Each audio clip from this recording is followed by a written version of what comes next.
Somente o conhecimento doutrinário não erradica nossos problemas com a morte.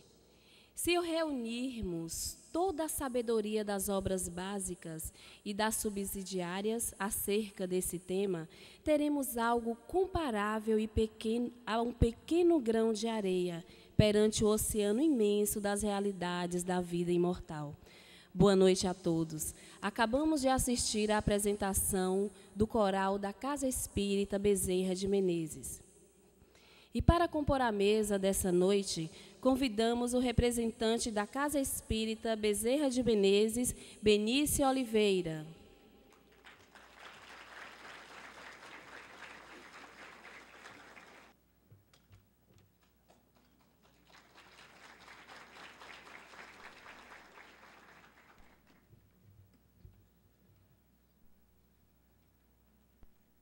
Representante do Centro Espírita Lar de Emmanuel, Kleber Rangel Rebouças.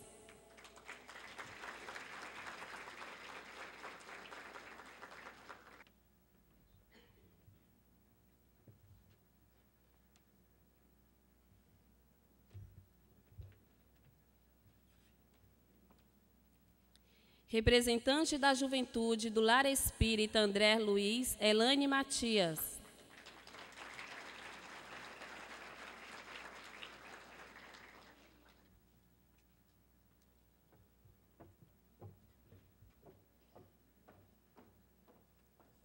Presidente do Grupo de Estudos Espíritas Bezerra de Menezes de Bitiara, Nadir Xavier de Andrade.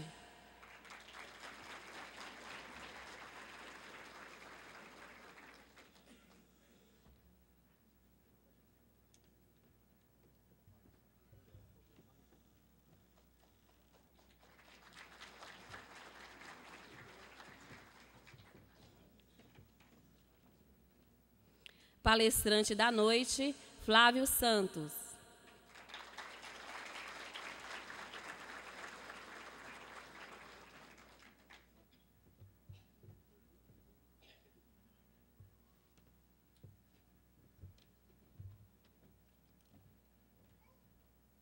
Para uma melhor concentração e entendimento da palestra, pedimos que, por gentileza, desliguem o celular.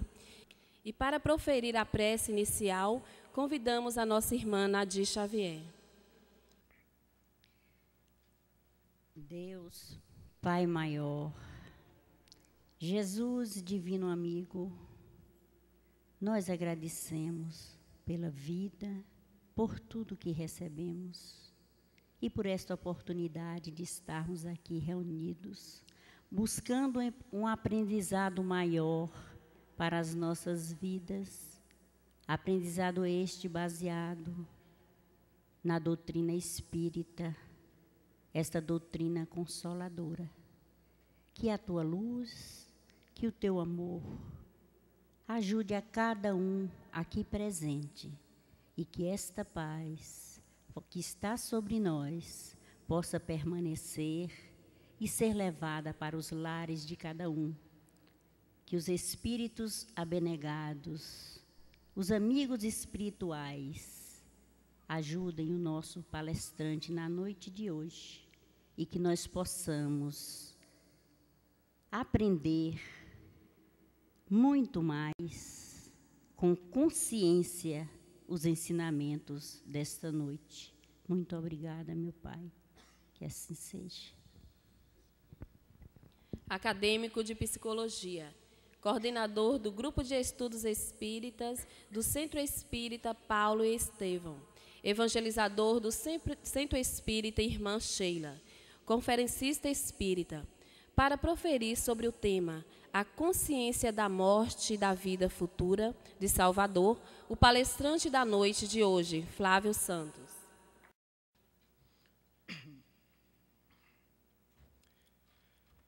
Caros companheiros que compõem essa mesa diretora da reunião de hoje, queridos amigos, de barreiras ou não, Deus seja conosco e nos envolva na sua presença. Sem dúvida, ela é um intrigante desafio. Para entendê-la, nasceu a filosofia. E a filosofia teve necessidade tanto de entender a vida, que para entender toda a existência humana, seria necessário primeiro entender a morte, já que ela é o aspecto mais importante de toda a etapa e viagem biológica da existência material. Não obstante, a filosofia surgiu para entender a vida. Os filósofos, mesmo antes do pai da filosofia ocidental, Sócrates, tiveram necessidade para equacionar a incógnita existencial, necessidade primeiro de examinar o que é que acontece no processo da morte. Porque o processo da morte parece ser o ponto de interrogação mais fascinante da vida. É assim que ela permanece como sendo um desafio até hoje, detestada por alguns, temida por outros, ansiosamente esperada por alguns. A morte passa chamando a atenção. Não escolhe a casa que vai entrar. Vemo-la adentrando nos palácios, mas também correndo nas choupanas, pegando homens de grande cultura e homens analfabetos. Não escolhendo o momento e muitas vezes, paradoxalmente, pegando aquele que é jovem e deixando o ancião que já se encontra além da expectativa de vida na etapa biológica. Muitas vezes, pega aquele que está saudável e aquele que se encontra com a doença terminal continua prolongando a sua existência e ela não a alcança ainda naquele momento. Para examinar a morte, a filosofia surgiu e, quiçá, a primeira escola interessada em aprofundar o bisturi da pesquisa em relação à morte foi a escola atomista, com Leucipo, Lucrécio e Demócrito, que pregava que a vida inteira, a vida biológica, é o resultado do capricho dos átomos.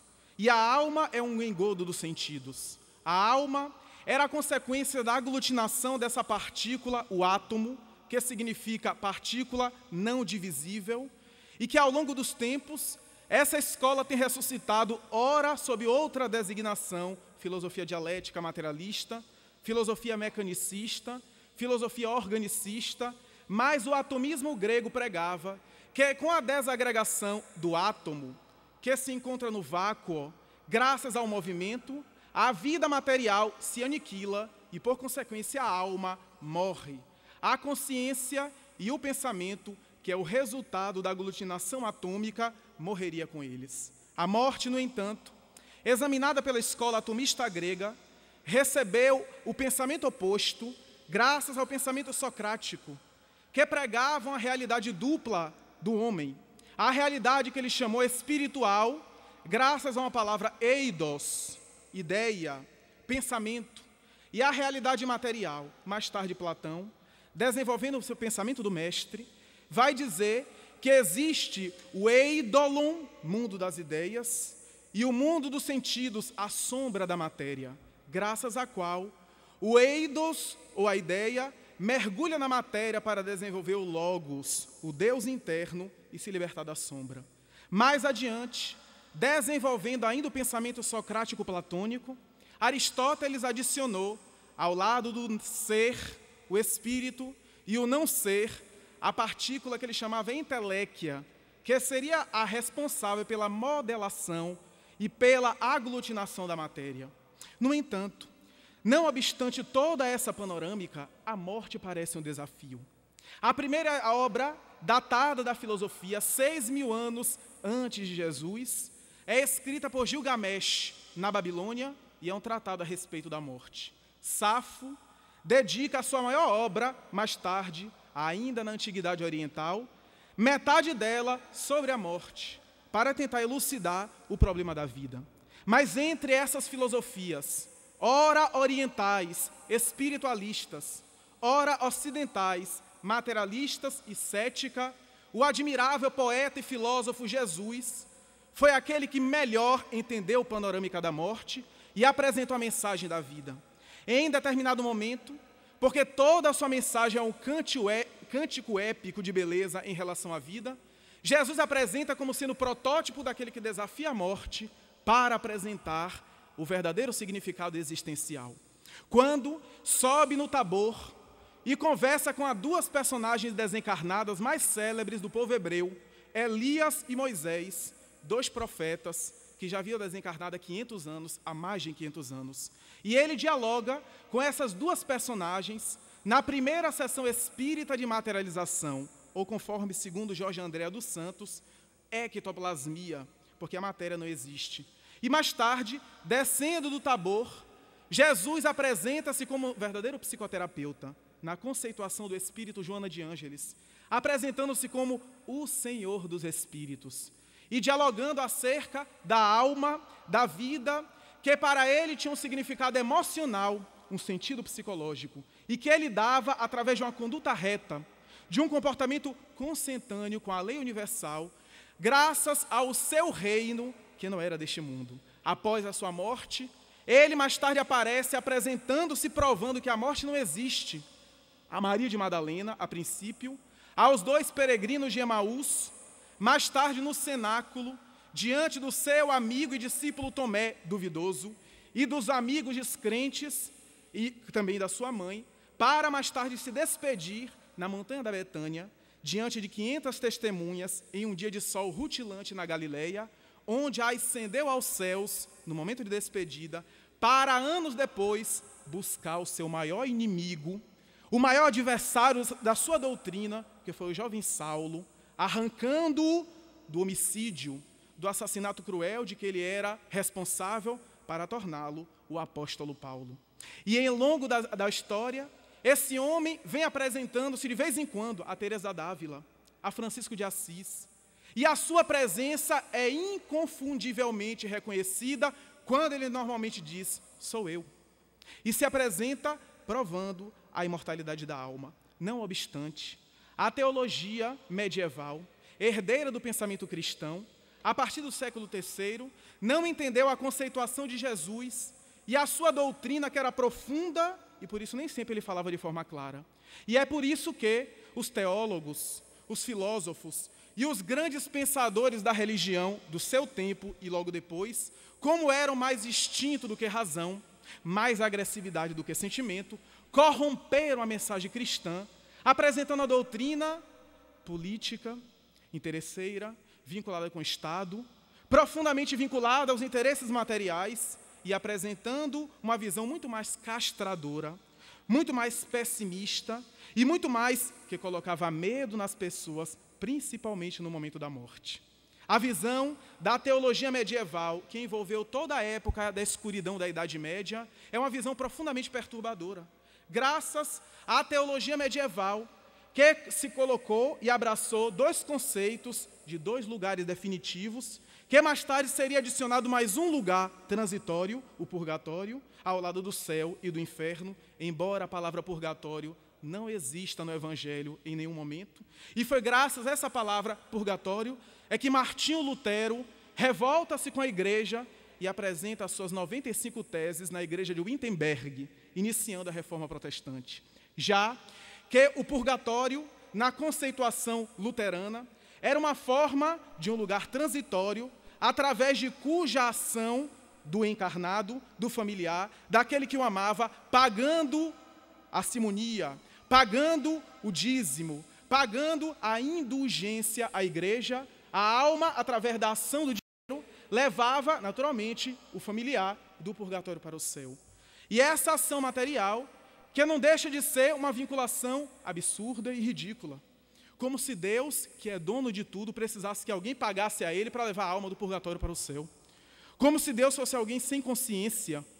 E graças a essa visão perturbadora, as pessoas muito mais tinham medo e foram construindo um pavor da morte. Já que a maioria de nós somos aqueles errantes, que caímos, que não conseguimos nem sempre apresentarmos com o comportamento ideal, castrador principalmente, que era um comportamento um tanto esquizoide, um tanto santificado, entre aspas, moralista, e que nem sempre era consentâneo com as leis reais. E graças a isso, as pessoas tinham muito mais medo, já que iam para o inferno, ficavam revoltadas, divorciando-se da religião e apresentando-se como céticas, profundamente divorciadas do pensamento religioso, porquanto a visão dogmática da teologia levava à figura de Satanás, a figura do diabo, que é uma personificação do mal e uma figura mitológica, a sempre levar vantagem sobre Deus. Parece até que Satanás tem mais poder sobre Deus. E essa colocação levou-nos à figura de salvar a alma, graças ao arrependimento. E até hoje é assim, ou paga o dízimo a Deus ou vai para o inferno. Ou frequenta a igreja ou não tem salvação. E a pessoa com medo de perder a alma, perde as coisas.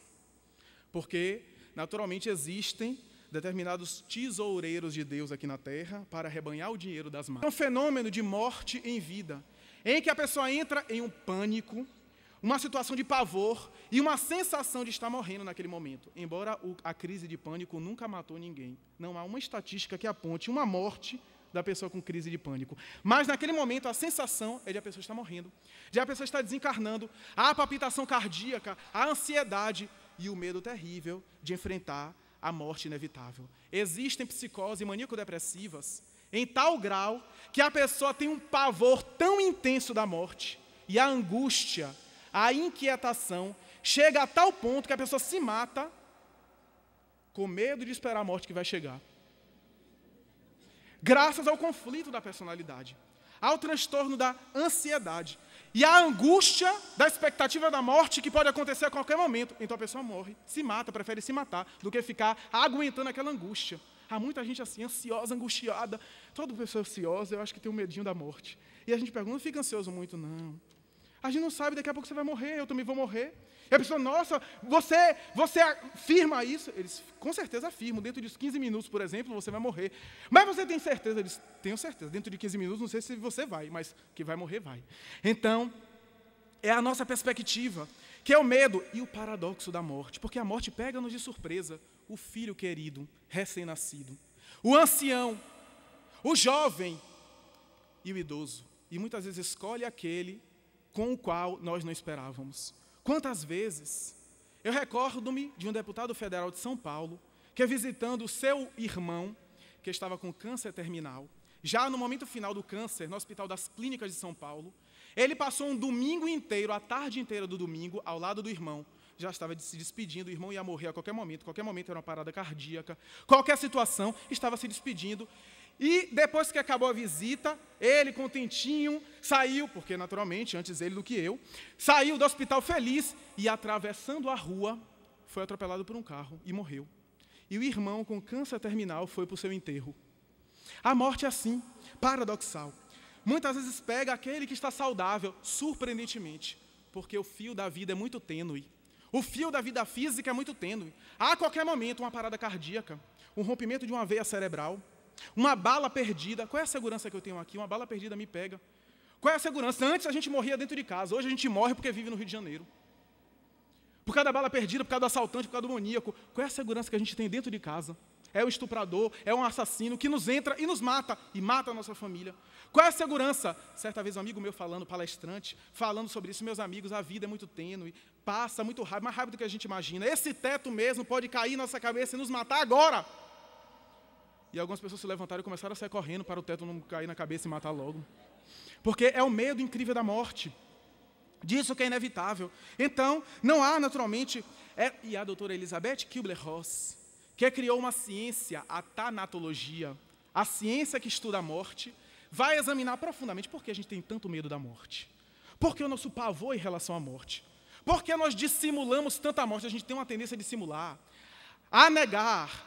No passado era muito comum, maquiava o morto, colocava perfume no morto, colocava flor no morto, saía as crianças, porque com criança não pode conversar a respeito da morte. Negamos o fenômeno. Mais tarde, Elizabeth Kubler-Ross vai dizer, os hospitais, as UTIs, os aparelhos especializados na UTI, para negar o fenômeno que é inevitável, para nos tornarmos frios, para nos preocuparmos mais com os aparelhos médicos, com as situações, do que com o ser humano que está ali morrendo, que precisa muito mais de um apoio com a mão, com um abraço, com um aperto de mão, e que o médico mais tarde vai ser esse ser humano tratado com frieza, como ele tratou aquele paciente.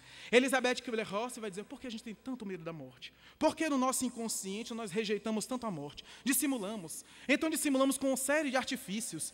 Quando acontece a morte, nós dizemos, vou então pagar um caixão caro. Vou fazer um féretro, um caixão muito caro, com madeira especial. Vou tomar um empréstimo formidável para pagar, e depois ficar xingando o morto, porque pagou a prestação, até pagar todas as prestações daquele caixão, fica xingando o morto até o fim. Eu já disse lá em casa, quando eu morrer, se eu morrer primeiro que vocês, me coloquem no caixão mais barato. Porque se colocarem no caixão caro, eu levanto do túmulo e saio correndo atrás de vocês. Eu acho que vão colocar só para garantir, e para eu não me levantar no meu enterro e não assustar todo mundo. Mas é esse medo, é essa dissimulação que nós temos, a negação. Elizabeth Kubler-Ross vai dizer que nós passamos por 5 fases antes de morrer. A primeira delas é aquela verruga, que a gente sempre teve aquela verruga, mas a verruga incha, toma um tom diferente, uma vermelhidão. A gente vai no médico. O médico olha, você tem câncer. Eu tenho câncer? Primeiro estágio, negação, de negar. Imagina, esses médicos não sabem o que é que tem hoje, meu Deus. Ninguém sabe nada, não estudou direito. É o câncer. Câncer tem um vizinho. Câncer tem aquela pessoa simpática. Só que o vizinho do vizinho está pensando a mesma coisa. E o vizinho do vizinho do vizinho está pensando. E o vizinho do vizinho do vizinho do vizinho somos nós. E a gente tem câncer. E a gente vai para outro médico. E para outro médico. Até que o médico olha com um grande tato psicológico e diz, não, você tem câncer, não. Você tem neoplasia maligna, mas câncer não. E a gente adora receber o diagnóstico que não sabe o que é. Fica tão feliz. E vai abrindo já o papel e diz, olha o que eu recebi. Neoplasia maligna, o que é que você acha? Diz, meu Deus, eu conheço câncer. Agora, neoplasia maligna é uma coisa muito chique. E nós negamos. Passamos para a segunda fase. Diz Elizabeth Kubler-Ross que é a fase da barganha. Nós aceitamos que estamos doentes e começamos a barganhar com Deus. Se a pessoa não é religiosa, se torna religiosa na hora. Começa a se tornar religiosa. Se é católico, minha Nossa Senhora da Aparecida, minha Senhora da Peia, meu Senhor do Bonfim. Eu vou comprar um pacote de vela, um incenso. Para que, Senhor do Bonfim, que é isso? Para fazer uma promessa. Se eu ficar bom, se é espírita, doutor Bezerra de Menezes. Se o Senhor me fizer uma caridade de me deixar bom, eu vou fazer uma caridade, como se a caridade fosse bom para Bezerra de Menezes. Como se a caridade fosse bom para Deus. Mas a gente tem esse conceito, negociar com Deus. No fundo, a gente quer ordenar a Deus o que Ele deve fazer, porque talvez Ele não saiba o que fazer. É esse negócio. Olha, eu estou fazendo o cá, mas me dê lá, viu?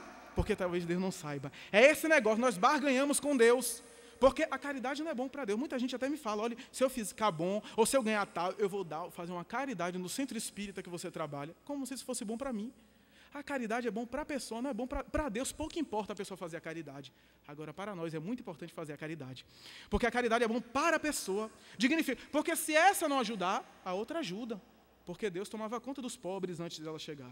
Mas é o conceito falso da caridade e que passa para uma terceira fase, a fase da raiva. O paciente não recebe visita, o paciente fica agressivo com o enfermeiro, trata mal todo mundo, é o da raiva, da revolta.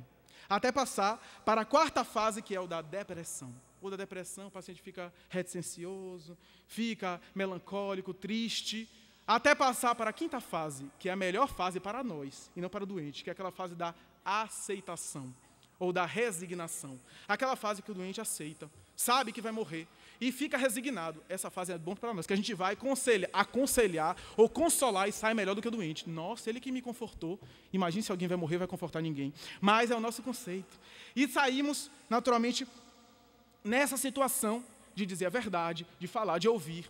Muitas vezes algum amigo meu está muito doente e ele disse assim, Flávio, você acha que eu vou morrer? De jeito nenhum.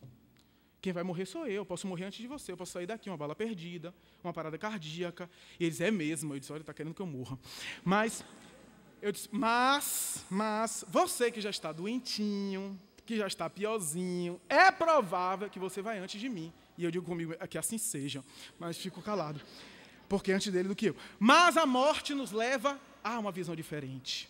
Há uma visão que foi estudada pelo maior homem do milênio, deste milênio que passou, Allan Kardec.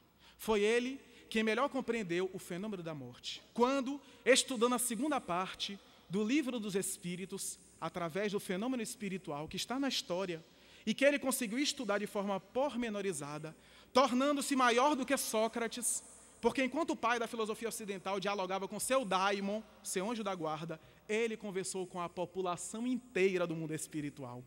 Da mesma forma que alguém, quando quer saber da geografia, da situação sociopolítica, da situação econômica de um país, vai entrevistar vários habitantes desse país. Allan Kardec entrevistou vários habitantes do mundo espiritual para saber detalhadamente a descrição desse mundo. Ninguém, até hoje, ninguém como ele, conseguiu aprofundar de tal forma. No livro dos Espíritos, ele chega a perguntar: o que é que acontece à alma quando o corpo morre? E os espíritos responderam: volta a ser espírito, isto é, volta ao mundo espiritual. Questão 146. E Allan Kardec vai examinar o momento da morte, dizendo que a morte nada mais é do que a libertação para a verdadeira vida. É a lagarta que se encontrava ergastulada e que, através da estólise e a estogênese, se liberta pela borboleta e vai voar. Vamos planar. E ele examina a questão da morte, dizendo que o mundo espiritual é uma realidade. E vai ser o homem que vai apresentar à humanidade uma lei da natureza nova. Da mesma forma que Pasteur foi aquele que apresentou o mundo microbiológico, que está aqui e que a gente não vê, de micro-organismos, que está em volta de nós, milhares de seres microscópicos, só que a gente não consegue enxergar. Da mesma forma que Newton apresentou a lei da gravidade, a tradição diz que uma maçã caiu na cabeça, eu queria ver se fosse um coco, para ver se ele fazia a lei da gravidade. Mas a lei da gravidade, e apresentou a teoria ou lei da gravitação universal. Ou então, as grandes informações da ciência. Allan Kardec foi o homem que cientificamente provou, através de um laboratório, a reunião mediúnica, e através de uma metodologia sistemática, o mundo espiritual, que, em suas palavras, se acotovela conosco. O mundo espiritual é aquele que está se acotovelando conosco, de tal forma que aqueles que morreram voltam para se comunicar. Ele examinou o chamado fenômeno das mesas girantes e falantes, que aconteceu a partir de 31 de março de 1848, no mesmo dia que Karl Marx apresenta o seu manifesto comunista em Londres, 2 horas de diferença.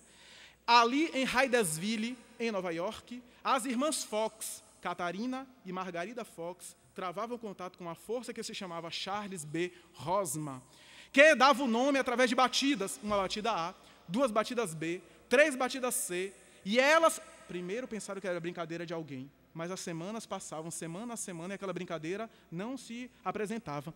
Não, elas não descobriam nada. E depois de muito investigar, elas pensaram que era a gravidade ou a eletricidade.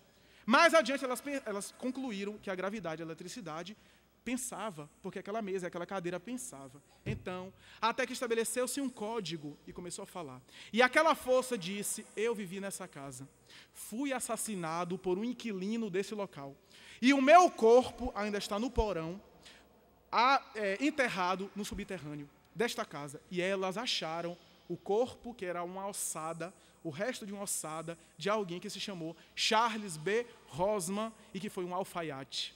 A partir daquele momento, o fenômeno espiritual que está na história. Se a gente examinar a Bíblia, Moisés se comunicando com além, Samuel se comunicando através da pitonisa do Endor com o rei Saul.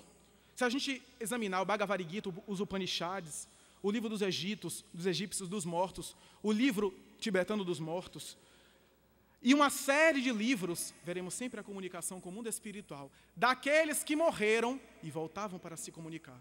Os santos da Igreja Católica, São João Crisóstomo, Santo Antônio de Pádua, São Francisco de Assis, Santa Teresa d'Ávila, todos eles se comunicavam com além. Santa Teresa d'Ávila era psicógrafa. Nero, o imperador esquizofrênico, que matou a sua mãe, dilacerando o ventre da sua mãe para saber de onde ele havia saído, porque ele se achava alguém tão especial que ele ia ver de onde ele havia saído, nascido. Matou mais tarde Agripina, a sua esposa, Popeia, a sua esposa. E as duas, Agripina e Popeia, apareciam a ele, dizendo que ele logo mais ia ser derrotado. E por causa desse pesadelo e da visão das duas que queriam vingança, ele tocou fogo no Império Romano e mais tarde construiu a Domus Áurea, a Casa Dourada. Calígula, atormentado pelo mundo espiritual. Após a sua morte, as pessoas passavam, narra Emmanuel, no prefácio de Mecanismos da Mediunidade, que é um livro de André Luiz, as pessoas passavam pelo túmulo de Calígula e se sentiam mal, e os videntes conseguiam ver o tumulto que havia. Os espíritos tentando recolhê-lo e arrancá-lo do corpo no qual ele estava vinculado. Aliás, o Papa Bento XVI, não faz muito tempo, disse que o cemitério é o lugar que tem mais paz. É porque ele não é médio vidente. Se ele fosse médio vidente, ele ia ver o que é bom no cemitério. Paz no cemitério é aparente, a confusão que existe lá dentro. Os mortos que mergulham para os vampiros querendo se vincular à energia em excesso ali. Os outros defendendo seus despojos, aqueles querendo mergulhar no corpo e levantar o próprio corpo. A confusão que existe lá dentro. Paz só interior. Só realmente a paz de dentro para fora. E essa visão levou a doutrina espírita a examinar a condição daqueles que morreram e que voltavam ao codificador da doutrina espírita para se apresentar como são. Aqueles que viveram na terra na perversidade, no abuso sexual, na corrupção, nas grandes engodos, na violência, na mentira, na fofoca. Depois de desencarnarem, naturalmente encontraram-se com a sua consciência e voltaram atormentados. Aqueles, no entanto, que cultivaram o bem, que foram bons cidadãos, que foram honestos, que procuraram não errar, procuraram sempre acertar, errar cada vez menos, quando desencarnavam, encontravam o céu, que era naturalmente a visão, o céu interior, porque céu e inferno são estados de consciência. A alma morre como se é. Ninguém depois da morte se transforma em demônio ou em anjo. Cada um morre como se é e desperta além do túmulo conforme foi dormir. Cada um desperta no além conforme viveu no aquém. E é assim que a doutrina espírita vem dizer que a morte é apenas uma mudança de morada, uma mudança de estágio vibratório. Muda-se o estado vibratório, mas não muda o caráter da pessoa. E o espírito vai como se é. Vai com as suas condições, com seus preconceitos, com as suas ilusões, com as suas virtudes. Aquilo que ele acumulou na terra e com a consciência muitas vezes culpada. Aqueles que fizeram mal. Às vezes um mal que a justiça humana não consegue alcançar, mas a consciência sabe. O mal que passa despercebido. Quantos escritores no além que divulgaram obras fomentando o suicídio, a promiscuidade, a violência, e que no mundo espiritual atormentados. Temos um exemplo maior, Humberto de Campos, que escreveu vários artigos com um pseudônimo, Conselheiro XX. E ele ficou arrebatado pelo remorso e pediu a Emmanuel. Disse: eu quero escrever através do médium. Lembre-se que eu sou famoso, pertenci à Academia Brasileira de Letras. Emmanuel sorriu e disse: olha, os seus títulos ficaram no túmulo. Aqui você é um doente, como quase todos nós. E só vou deixar você escrever através do meu médium se você passar por um curso de evangelização. 10 anos se evangelizando, porque você não tem condições de escrever sobre o Evangelho, sobre Jesus, você não está acostumado. E ele passou 10 anos no mundo espiritual se evangelizando para voltar e escrever a Boa Nova, que é um livro que arranca lágrimas de cada um de nós, da primeira à última página. A Boa Nova é um livro excepcional. E no próprio prefácio, Humberto de Campos coloca: antes eu citava os sábios intelectuais da academia. Antes eu citava os pensadores e filósofos da humanidade materialista, céticos como eu. Hoje não mais. Hoje Humberto de Campos está diferente. A fase do homem terrestre acabou. A fase do homem terreno acabou com o túmulo. Hoje eu não cito os pensamentos notáveis de Augusto Comte, de Nietzsche, de Schopenhauer. Hoje eu venho falar para vocês e citar outros filósofos: Mateus, Lucas, João, Marcos, os 4 evangelistas. E é notável que o mundo espiritual haja sido corroborado pelas pesquisas da ciência que vieram depois. Zollner, César Lombroso, o pai da antropologia criminalista, William Crookes, Charles Richer, Prêmio Nobel de Medicina de 1913, e uma série de pensadores, Alfred Russel Wallace, Cronel Varley, e outros pensadores que mergulharam a pesquisa no fenômeno espiritual, comprovando aquilo que Allan Kardec havia comprovado.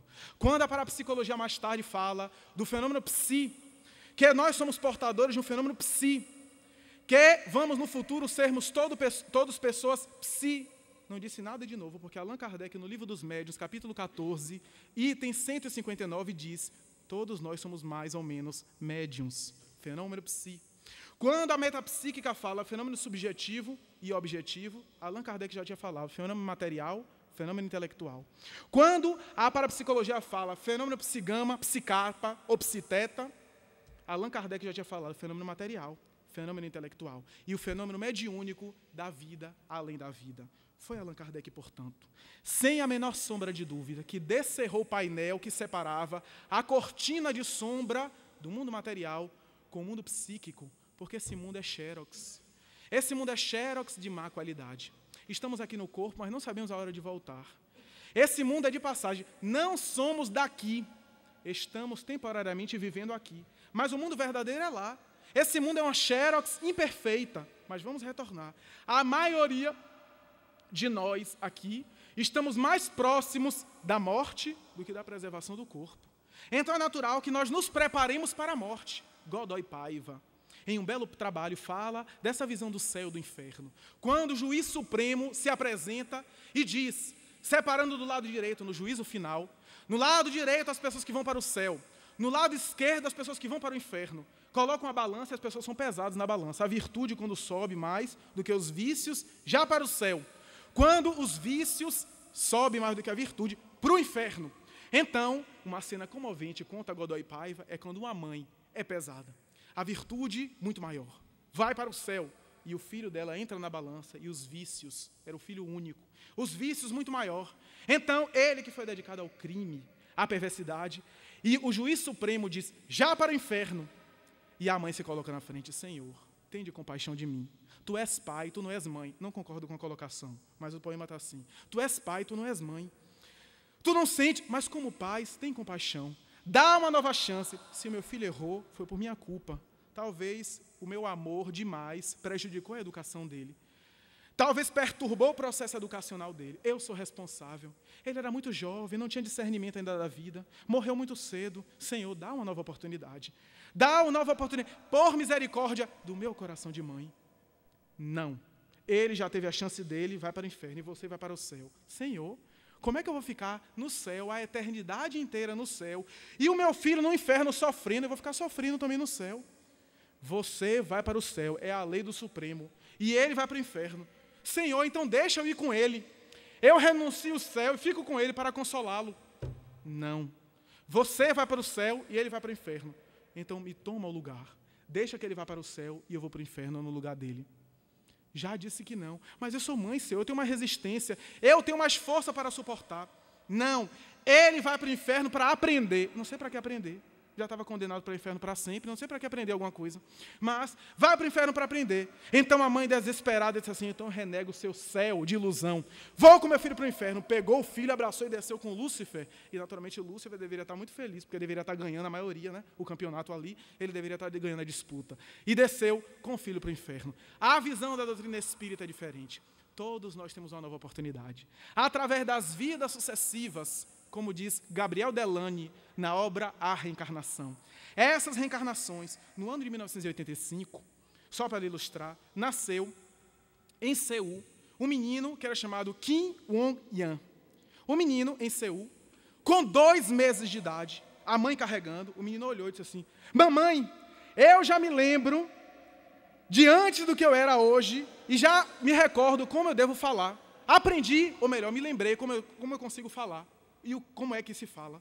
A mãe teve impacto. Foi logo falar para o pai, atormentado. E o pai, como todo homem, descrente, cético, ouviu pacientemente dizer, eu creio, meu bem, eu creio. Só que amanhã eu vou levar você a um psiquiatra para fazer um check-up. Não é nada não, porque você dizer que nosso filho, nosso guri, com 2 meses, falou, isso é uma ilusão. Mas ela insistiu tanto, como toda mulher, insistiu tanto, que ele foi até o berço. Chegando no berço, olhou e disse, meu filho, mamãe não está bem. Mamãe acaba de me dizer que você falou com ela, mas é impossível, não é, meu filho? Não, papai, falei mesmo. Foi a vez do pai quase desmaiar, que ele não era de aço também. Com 9 meses de idade, o menino escreveu o primeiro livro de poesia. Com 4 meses, sem andar, a mãe colocava e ele, mamãe, me dê um lápis que eu quero escrever. E fazia poesias olhando o céu de Seul. Com 6 meses, ele dizia, eu quero andar. E a mãe disse, meu filho, isso é impossível. Falar até que vai, escrever, vá lá. Agora andar, você não tem nem nervos na perna. Não tem condição. Mamãe, me deixa andar. E colocou, e o menino andando sob os braços da mãe, e ela retirou, o menino não caiu. Com 2 anos de idade, ele foi levado à Universidade de Seul para ser examinado pelos professores de matemática, de química, de física. Com 4 anos, ele ia com a babá carregando os livros, porque ele não aguentava carregar aqueles livros, e o menino gênio, indo para a Universidade de Seul. Com 5 anos, ele ganhou o doutor honoris causa na Universidade de Seul. Com 10 anos, ele tinha título de doutorado em Química e em Física Nuclear. Gênio, como diz o livro Guinness Book, o livro dos recordes, foi examinado. Mas o que mais me chama a atenção é que, com 1 ano de idade, com vários repórteres fazendo uma série de perguntas, e a mãe disse assim, imagina a mãe toda orgulhosa, e o filho gênio ali e tal. Ele disse, mas, meus senhores, vamos acabar com essa conversa aqui, porque já está tarde, o meu filho é gênio, mas também é criança, ele necessita dormir, descansar. Não é, meu filho? Não, mamãe, eu estou adorando esse povo fazendo pergunta de gente boba para mim. E continuou respondendo, o gênio, como é possível? Como é possível, como é o caso de Goethe também, o poeta alemão, com 5 anos de idade, que sabia falar o inglês, o francês e o alemão, sua língua pátria. Como é possível Mozart, com 7 anos, apresentar o primeiro concerto à rainha da Áustria? Ou Chopin, com 4 anos, sentar no piano e começar a tocar? Como é possível Blaise Pascal, que na opinião de Chateaubriand, era o maior gênio da história da França? Como é possível essas crianças gênias, os crianças prodígios, Rabrenat Nad Banerjee, o parapsicólogo indiano, e Ian Stevenson, neuropsiquiatra da Virgínia, vai dizer que é uma memória, além do cérebro, na sua conceituação, memória extracerebral, que é uma memória que arquiva as experiências do passado reencarnacionista. Tudo isso Allan Kardec já havia dito. Nós somos espíritos imortais. A morte não é, naturalmente, o deslumbrar de um céu de delícias ou de um inferno de sofrimento, mas é o deslumbrar diante da própria consciência. Allan Kardec também examinou a questão da consciência no item 621, conforme é o tema central da Semana Espírita de Barreiras. Onde está escrita a lei de Deus? Na consciência. É a resposta mais profunda dos últimos 150 anos da ciência psicológica. Hoje, o maior desafio da psicologia transpessoal é o estudo da consciência, com Ken Wilber, com Abraham Maslow, com Kübler-Ross, com Tartt, e com uma série de psicoterapeutas que têm examinado a questão complicada de o que é a consciência. As leis de Deus estão escritas em minha consciência, é o Deus interno. É o Cristo interno do apóstolo Paulo. Já não sou eu quem vive, é Cristo que vive em mim. Quando o ser humano alcança consciência da morte e consciência da vida futura, ele vive na espiritualização. Ele já não teme mais a morte, porque sabe que a morte é um portal para a verdadeira vida. Ele não teme porque vive uma vida consentânea com seu lado espiritual. Ele vive uma vida extraordinária, de tal forma que ele não tem receio. Conta uma velha história que 2 rãs caíram em uma lata de leite e começaram a se debater na lata de leite. A lata de leite, muito funda, muito leite. E uma rã era materialista. Naquele tempo, as rãs eram materialistas. E a outra rã era espírita. A rã materialista olhou e disse assim, olha, nós vamos morrer aqui. Não temos condição mais de nos salvar. Eu não vou ficar aqui tentando. Já que a gente vai morrer, porque é impossível a gente se salvar, eu não vou ficar aqui me matando para depois morrer. Não, eu já vou morrer logo. Seja mais inteligente, cruzou os bracinhos e afogou. Era uma rã suicida. Se afogou naturalmente e morreu. A outra rã disse, bem, já que nós vamos morrer, e eu creio na vida depois da morte, eu não vou naturalmente morrer sem lutar. Já que o final dessa situação aqui é a morte, eu vou morrer tentando salvar, na esperança, mesmo que pequena, e na possibilidade de poder me salvar. E batia no leite e pulava, e não conseguia, era muito alto. Batia depois e pulava de novo. Bater no leite pulando, até que tanto bater, conseguiu agarrar na borda da lata. Naturalmente, deu um impulso com toda a força e viu a vida lá fora. Deu uma exclamação, graças a Dr. Bezerra de Menezes. E ficou na borda, olhou para baixo e percebeu uma coisa estranha. Ela, de tanto bater no leite, a lata de leite virou manteiga. Então, ela teve um ponto de filosofia, porque naquela época as rãs até filosofavam, era uma época maravilhosa. Ela disse, meu Deus, todo aquele que estiver mergulhado no leite dos problemas, bata até virar manteiga, que sai. Então, essa é a filosofia do espírita. Vive na vida, mas não vive apegado à vida. Vive aqui, mas sem as paixões, sem as presunções, e se prepara dia a dia para a morte que mais cedo ou mais tarde vai chegar. Antes de dormir, eu tenho alguma coisa contra o meu irmão? Eu preciso me consertar. O autoconhecimento que propõe Santo Agostinho na questão 919 e 919A do Livro dos Espíritos. A interiorização. O que é que eu posso fazer? Se eu for me chamado agora para a vida no além, eu ficaria com receio ou com medo de algum olhar? Muita gente vai desencarnar agora com essa pergunta.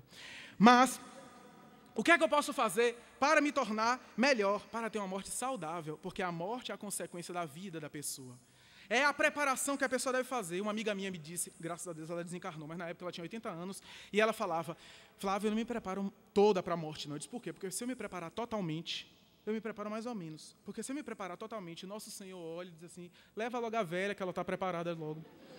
Então eu me preparo mais ou menos 75%, 25% eu deixo uma mala para fazer. Quando nós... ainda tem uma coisa, viu? E ele deixa mais um pouquinho para adiante. Mas essa é a filosofia. Nem naturalmente se desesperar, eu quero morrer logo, porque vai chegar.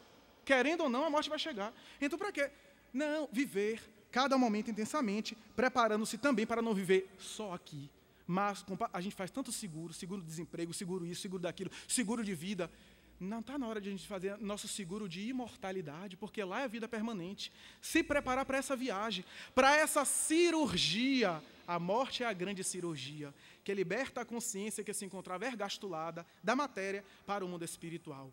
Certa vez eu fazendo a meditação em um grupo de terceira idade, uma meditação sobre morte, me chamaram para falar sobre morte, em um grupo de terceira idade. Eu olhei, aquele grupo já deveria estar na 5ª idade, mas disseram que era da terceira idade. Eu olhei e, naturalmente, mandei fechar os olhos e comecei a conduzir uma meditação muito conhecida. Eu comecei a conduzir, agora você está no hospital. Acompanhe, eu sou o seu guia espiritual. Você está chegando no momento de uma fase terminal de doença, você está na UTI, olha os aparelhos. A sua respiração está ofegante, seu batimento cardíaco está diminuindo. Observe que você está perdendo a vitalidade. E eu fui conduzindo a pessoa, tudo no escuro. E eu fui. Observe que a vida está se esvaindo. Olhe para você. O que é que você pensa agora? Você tem meia hora de vida. Veja quais são as suas sensações.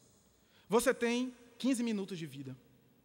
Você observa que a parada cardiorrespiratória é inevitável. Você está morrendo.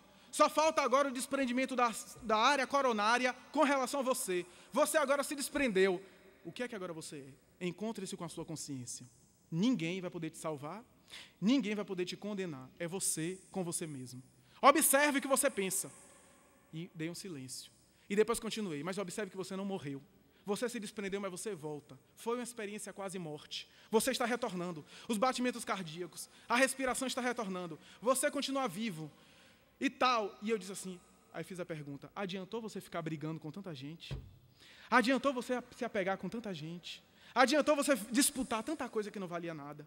Adiantou você ficar com disputa com herança, disputa com isso, com aquilo, com os problemas materiais? Adiantou? Naquele momento, nada.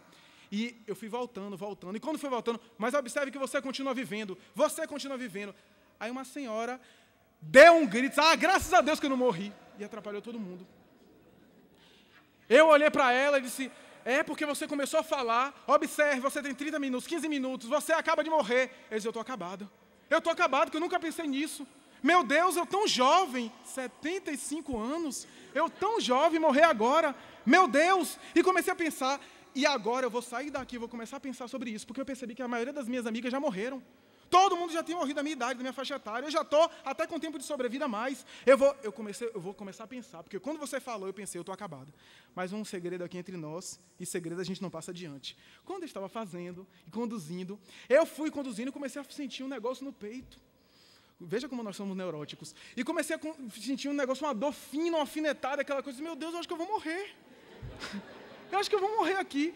E comecei a apertar, disse, meu Deus, me dê só 15 minutos aqui, porque imagina eu morrer conduzindo, daqui a pouco alguém vai abrir o olhinho assim, vai olhar, disse, ele morreu.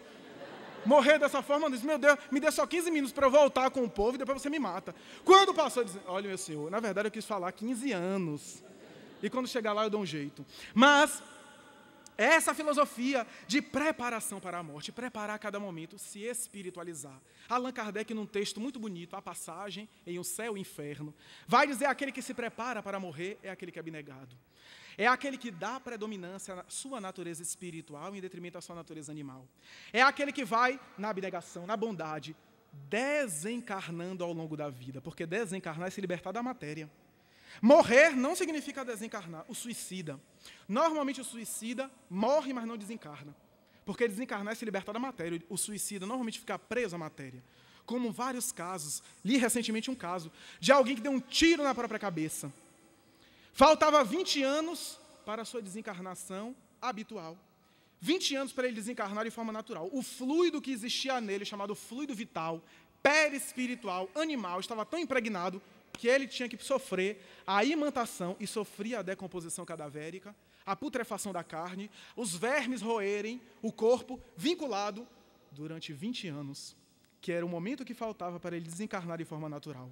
Quem lê, aliás, quem quiser se matar, eu recomendo antes ler Memórias de um Suicida, do espírito Camilo Castelo Branco, pela média Ivone Pereira. Quem lê esse livro, e mesmo assim quiser se suicidar, nem Jesus salva.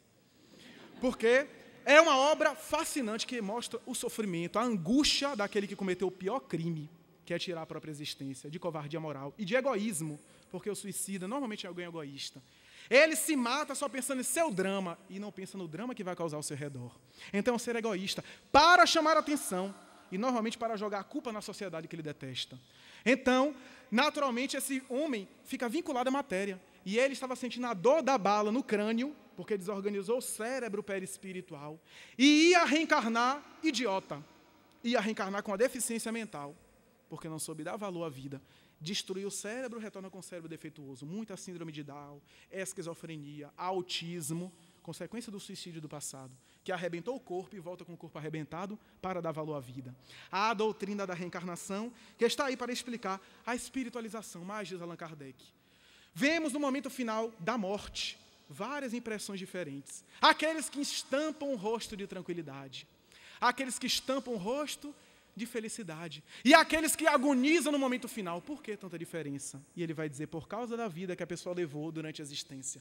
Aquele que levou uma vida desprendida, o seu perispírito foi se desprendendo acima da matéria. No momento final é um gozo, é o momento de deixar aquele fardo pesado, aquela matéria de carne pesada, densa, e se libertar para a verdadeira vida. Mas aquele que se vinculou apenas à matéria, o seu perispírito, molécula a molécula, está agregado à matéria, e a sua mente está presa naquilo que ele conhece, naquilo que ele cultivou, que é a matéria. Por isso a dificuldade de se desprender, o que causa sensações dolorosas. Ora, a agonia de querer se libertar do corpo e não conseguir, vai para a UTI, sai da UTI, volta para a UTI, sai da UTI, parece que não morre nunca. Ora, a agonia de querer ficar, o medo de morrer, e a vida se esvaindo lentamente, o que causa sensação dolorosa. Diferente daqueles que cultivam a espiritualização.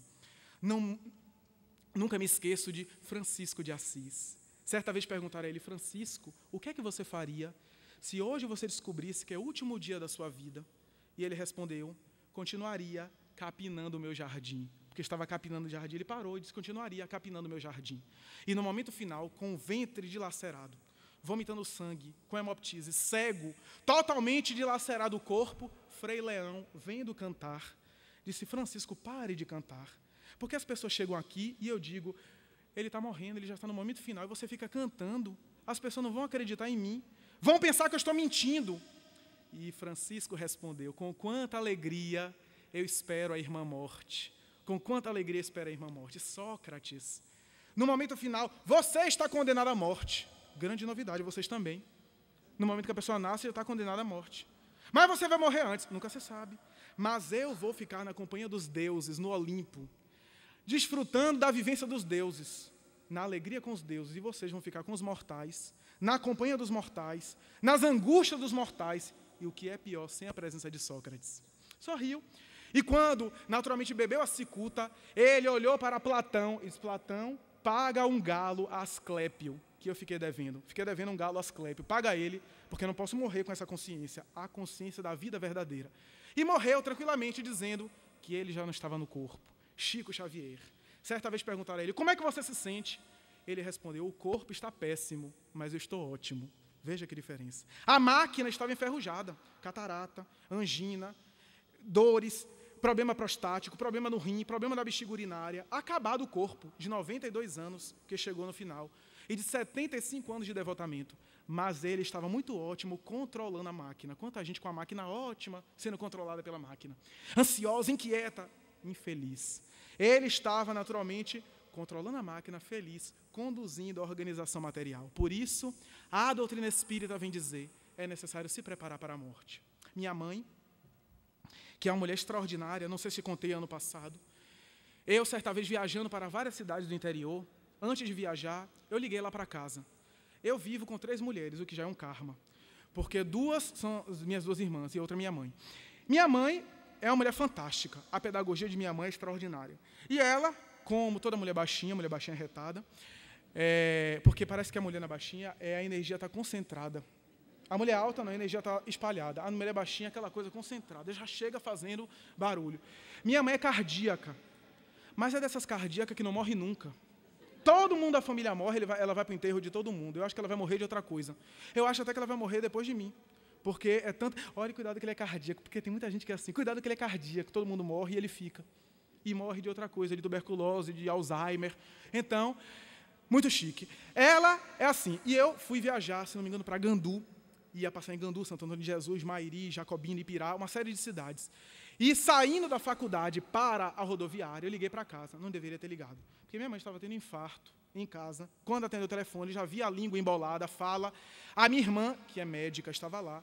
Eu disse, leve minha mãe no hospital. Eu não era médico, mas naquela hora virei médico. Eu disse, leve minha mãe no hospital, que eu tenho a impressão que ela está tendo infarto. E levou. E eu com angústia, meu Deus, subo no ônibus ou fico? Porque a angústia, vou confessar a vocês, a angústia me pegou. Porque eu subindo, eu disse, será que eu vou encontrar minha mãe ainda viva, depois de voltar uma semana inteira fazendo palestra? Já que minha mãe tem um coração miocárdio completamente infartado, quase necrosado, ela toma cerca de 12 medicamentos por dia, diferentes. O coração é como se tivesse doença de Chagas, inchando, por causa de um problema emocional que ela teve há 17 anos atrás, por causa que não perdoou, e o ressentimento fez-la enfermar, entrou na menopausa aos 34 anos, e infartou aos 34 anos. Então, ela, naturalmente, psicossomatizou esse problema. E eu disse assim, meu Deus, confesso que deu vontade de descer, mas me veio uma ideia, eu disse assim, não vai adiantar nada. Se ela for desencarnar, do meu lado, ela vai desencarnar, ou sem mim, comigo. Sem... Então, eu subi no ônibus, um tanto ansioso, mas subi. Eu disse, eu vou fazer a minha tarefa. Isso está muito resolvido na minha cabeça. Eu vou fazer a minha tarefa. Quando eu retornar, se eu ainda encontrar ela no corpo, eu vou conversar com ela. Se não, se libertou da carcaça material, voltou à vida espiritual. Isso está muito bem resolvido na minha cabeça. Não é que eu não vou sentir, que eu não vou ter saudade, que vou. Mas está muito resolvido. Fui. Quando retornei, saí numa terça-feira, retornei domingo para segunda, 5 da manhã. Cheguei 5 da manhã em casa, com a mala, acabado.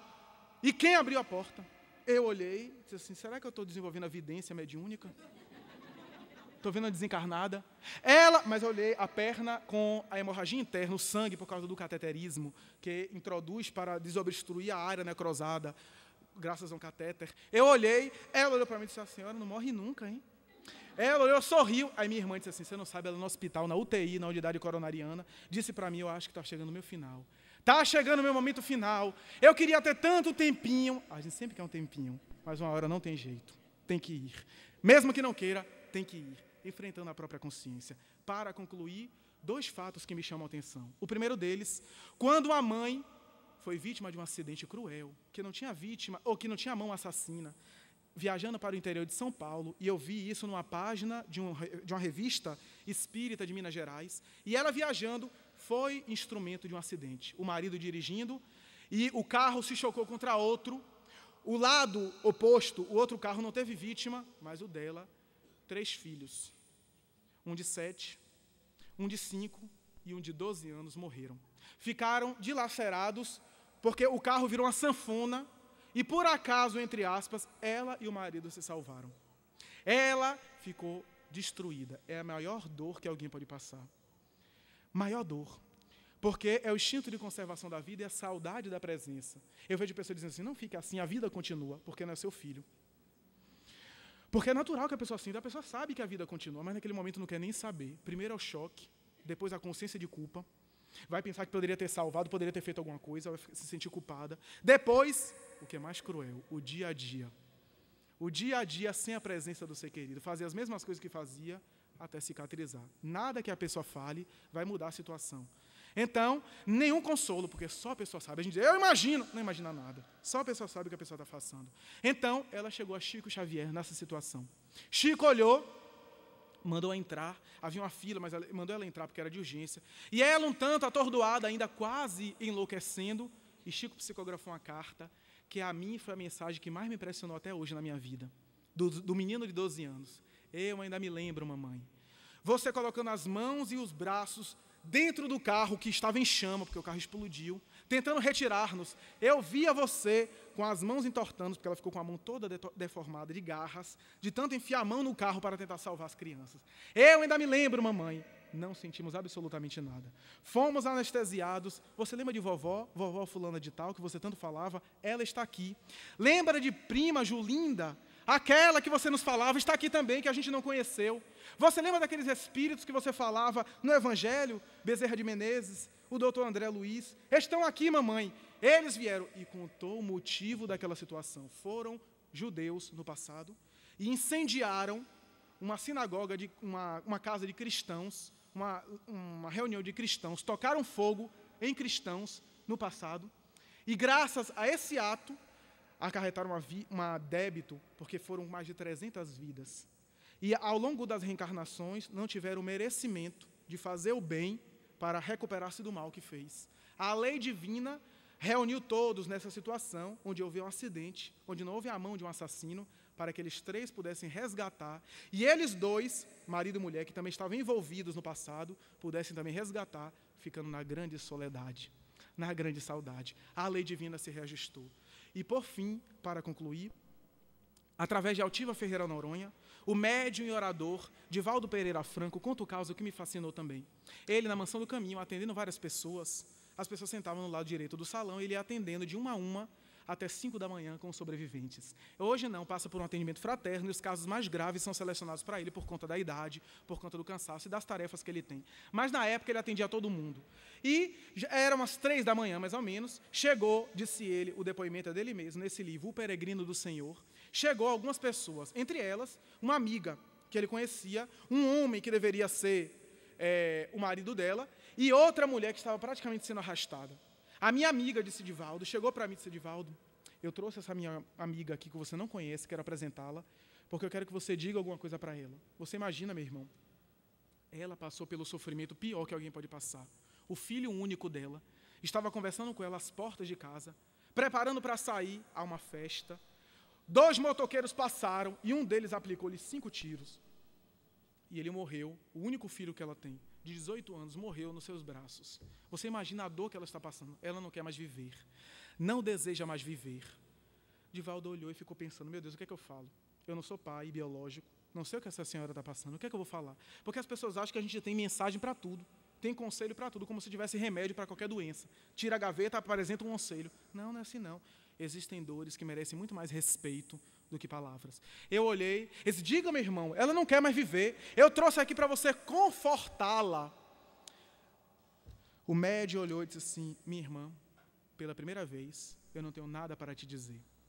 Pela primeira vez, disse ele, eu não tinha palavras. É claro que eu tinha palavras, frase decorada, arquivos, era só puxar o arquivo 725, 686, saía frases lindas decoradas, mas aquela dor merecia respeito. Eu não imagino o que você está passando, porque eu não sou pai biológico. Nessa existência eu não tive a oportunidade de ser pai. Não sei o que a senhora está passando. Mas se eu pudesse abraçar você, se eu pudesse, com o contato humano, você pudesse respirar melhor, se sua dor pudesse passar um pouco para mim, você pudesse ficar mais aliviada, eu já me daria por satisfeito. Eu abracei-a, o contato humano, coloquei, ela praticamente desapareceu dentro de mim, coloquei então ela no meu ombro, e com contato humano comecei a acariciá-la, ela começou a chorar, soluçar. Nesse momento, eu vi se aproximar o espírito Joana de Ângeles. Joana de Ângeles se acercou, olhou para mim e disse: meu filho, você quer aconselhar ou confortar a nossa irmã? Parabenize-a. Ele disse: não pode ser.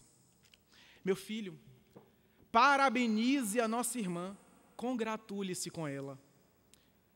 E eu mentalmente, disse o médium, eu mentalmente respondi: mas minha irmã, o filho dela foi assassinado. Por isso, meu filho, porque ela é a mãe da vítima. Ela não é a mãe do assassino, que está muito pior. O filho dela é um mártir. É um mártir. Lembra-se dos mártires cristãos? Ele resgatou, mas a mãe do assassino está muito pior. Conforte-a. Eis minha irmã, os espíritos bons que estão aqui estão dizendo que a senhora merece parabéns. Ela me empurrou, mas meu filho morreu. Mas por isso, porque você é a mãe do assassinado, da vítima. Ou a mãe do assassino está muito pior. Seu filho é um mártir. Lembra-se dos mártires cristãos? Ele resgatou um débito. Foi uma bala, poderia ser uma bala perdida. Poderia ser uma pedra do edifício. Poderia ser uma doença cerebral. Poderia ser qualquer coisa para ele resgatar. Mas houve a mão de um assassino que não era necessário, mas ele se reparou, está bem, mas a mãe do assassino está muito pior. E comecei a confortar. Nesse momento eu vi um menino marcado ainda pelas asas e pela cruz do Gólgota, as balas da crucificação. Um menino muito marcado, muito ainda vinculado às balas, se acercou de mim. Joana de Ângeles foi colocando ele no meu psiquismo. Eu disse: meu irmão, o que ia acontecer aqui? Não se preocupe, que está tudo sob controle. E fui perdendo a consciência e ainda ouvi pela minha boca dizer: mamãe, lembra-se de mim, mamãe? Mamãe, eu venho falar A frase que as balas não deixaram que eu falasse. As balas interromperam o final da frase. E falou a frase: mamãe, eu venho dizer, mamãe, que se a senhora tomar aquele remédio que a senhora está pensando em tomar, que já está na cabeceira da sua cama, a senhora se matando não vai me encontrar. Dizem aqui que não vai me encontrar, que está tudo certo. O castigo vai ser a senhora vagar por aí na minha busca e se separar cada vez mais de mim. Espere, mamãe, está tudo bem. Está tudo bem, eu estou me recuperando. Vovó está aqui. Eu não posso mais, mamãe. Estou muito emocionado. Meu filho, é você mesmo? Mamãe, você me conhece. E disse coisas que só ela sabia. E foi se desprendendo, e eu fui voltando à consciência e disse: então, e agora? Você disse que a mãe do assassino está muito pior? Digo: eu voltarei, e saiu correndo. Eu olhei para Joana e disse: Joana, nem todo mundo tem resistência. Joana sorriu enigmática, como todas as freiras. Saiu. E dias depois chega minha amiga, que eu já conhecia, aquela senhora que foi confortada, e uma outra mulher, depressiva, melancólica. A mulher que eu confortei, a mãe do menino, disse assim para mim: olha, Divaldo, essa é a mãe do amigo do meu filho. Ela disse: do assassino. Isso também não precisa tanto. Seu filho realmente está doente, mas a senhora não vai cometer a loucura da doença de ficar contra ele nesse momento, porque a senhora é mãe.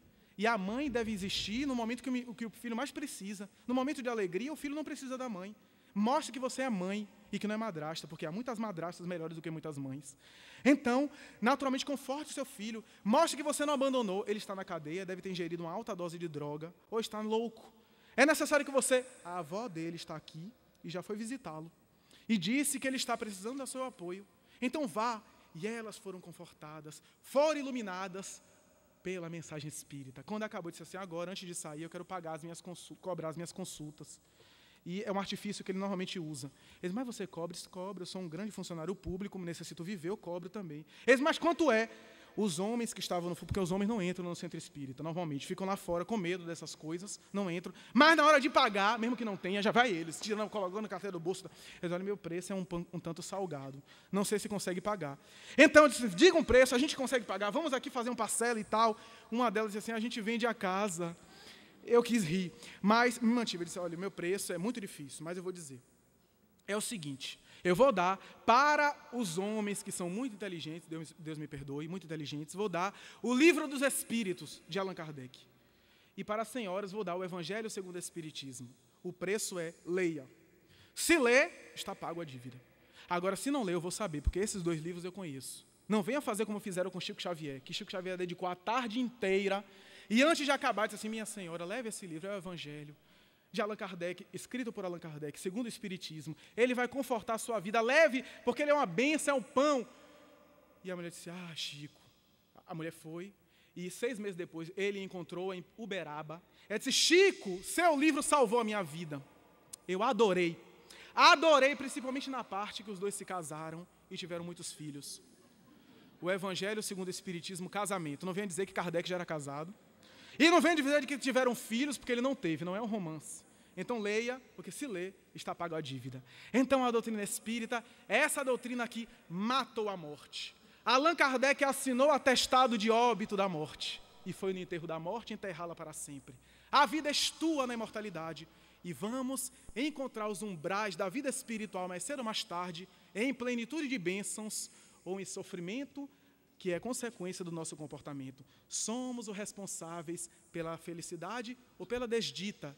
E é por isso que essa doutrina que é o Evangelho de Jesus ressuscitado e que vem à atualidade para nos dar felicidade, encanta milhões de pessoas. E chega aos corações como sendo um leve perfume de violeta ou um suave sorriso de criança que envolve tanta gente, erguendo do desânimo e retirando a pessoa da desolação, da desesperação, para a ação ativa do amor, da dinâmica e da libertação do sofrimento.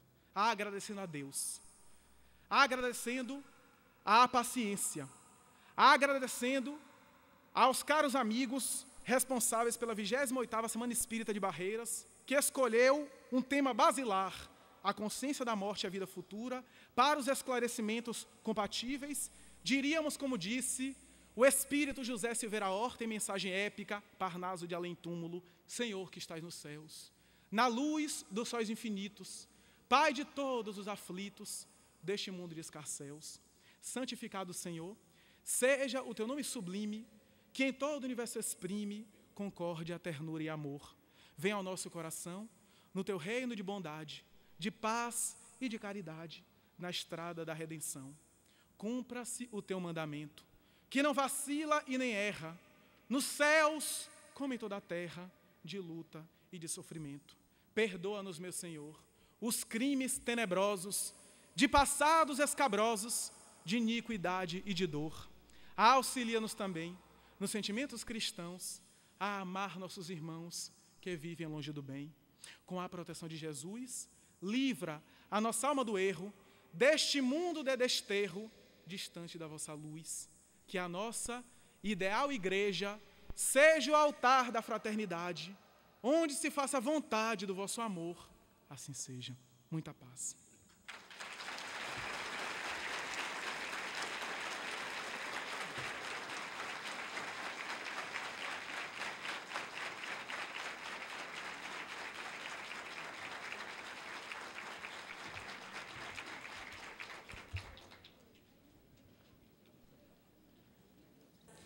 E para brilhantar o final dessa noite, a pedidos, teremos mais uma vez a brilhante participação do coral da Casa Espírita Bezerra de Menezes.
Estrada eu sou,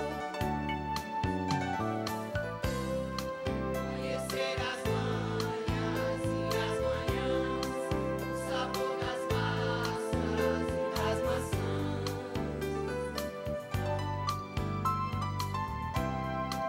É preciso amor pra poder pulsar, é preciso paz pra poder sorrir, é preciso a chuva.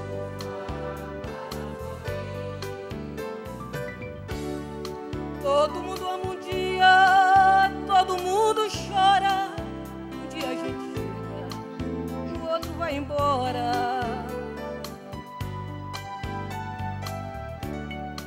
Cada um de nós compõe a sua história, e cada ser em si carrega o dom de ser capaz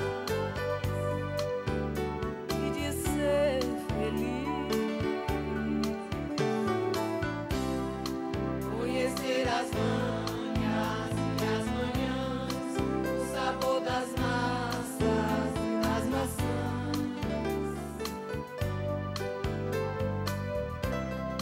É preciso amor pra poder pulsar, é preciso paz pra poder sorrir, é preciso a chuva para florir. Ando devagar porque já tive pressa e levo esse sorriso porque já chorei demais. Cada um de nós compõe a sua história e cada ser em si carrega o dom de ser capaz de ser feliz. Conhecer as manhas e as manhãs, o sabor das massas e das maçãs.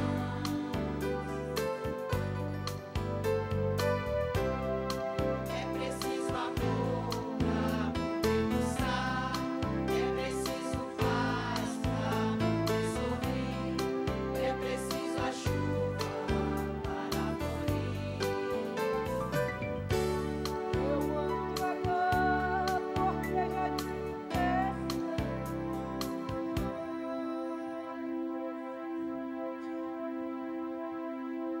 porque já chorei demais.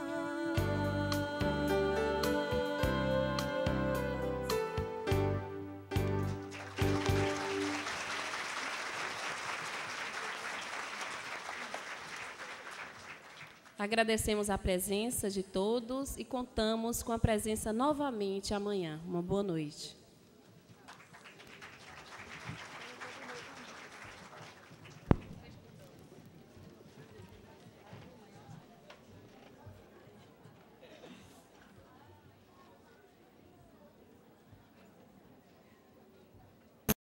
O último recurso, para ter